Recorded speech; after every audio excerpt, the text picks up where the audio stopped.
We're here to talk about Operation Restore Hope, which is also known as UNITAF, the United Nations United Task Force. In December of 1992, the United States began the program. There were something like 300,000 people dead or dying of starvation, and we went to see if we could get some food to them.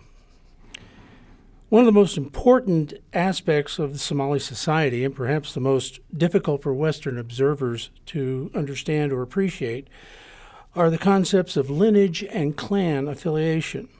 To a Somali, clan relationships define individual identity and relationships to every person that he comes in contact with.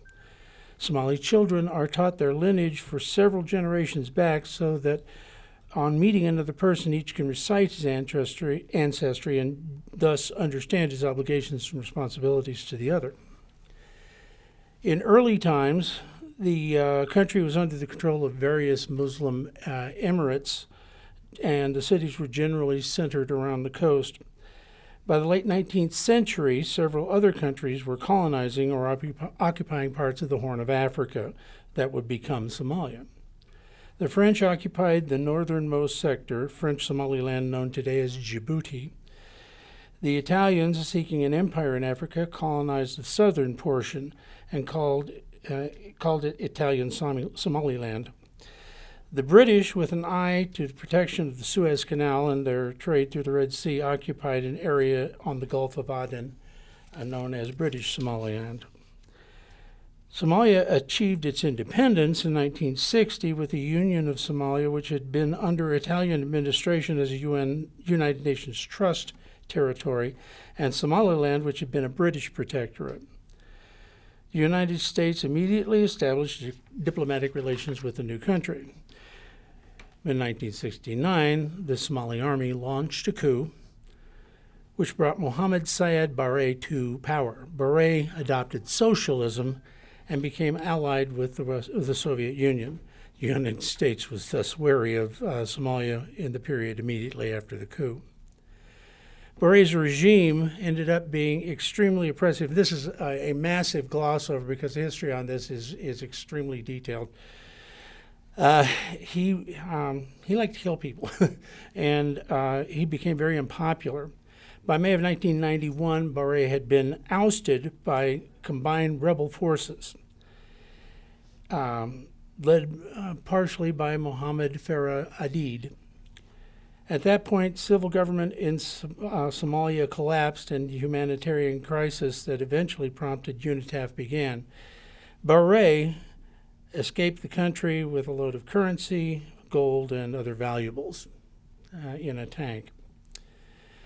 By the time Restore Hope started, over 300,000 people had died of starvation. On December 9, 1992, Marines from the 15th Expeditionary Unit landed in Somalia and began Operation Restore Hope, the largest humanitarian relief operation of its kind. Operation Restore Hope was an operation of the United States and many of its allied countries in Somalia. Somalia was in the toils of civil war, and many of its citizens were dying of hunger. Some 300,000 people died of starvation before things were eventually settled down. The goal of Restore Hope was to create livable conditions and to calm down the situation to help the Somali people. There was no power, there was no running water. There was just general chaos. Anarchy was the government. All of these individual warlords and dissidents started splitting off and forming their own factions. So where there were, 2 or 3, all of a sudden there's 9 or 10. And they have all of these clan problems with each other, so they can't necessarily really negotiate any kind of a peaceful coexistence. Restore Hope was sanctioned by the United Nations as prefatory to UNISOM I, which never actually happened. The United States led the operation, and its military comprised about 2/3 of the military force there. There was something like 35,000 soldiers there, and we had something like 25,000 of them. The largest American force after the Marines was the United Army's 10th Mountain Division, which would form Army Forces Somalia. On December 7th, the first of 7 train loads of equipment departed Fort Drum, New York, for the port of Bayonne, New Jersey. Over the next 10 days, 450 rail cars were used to move more than 1,500 pieces of the division's equipment to the military ocean terminal at Bayonne. They were there loaded on board ships for the long voyage to the Horn of Africa. The soldiers were preparing for their deployment at the same time. Classes were held on the country's history, culture, terrain, and problems the soldiers could expect.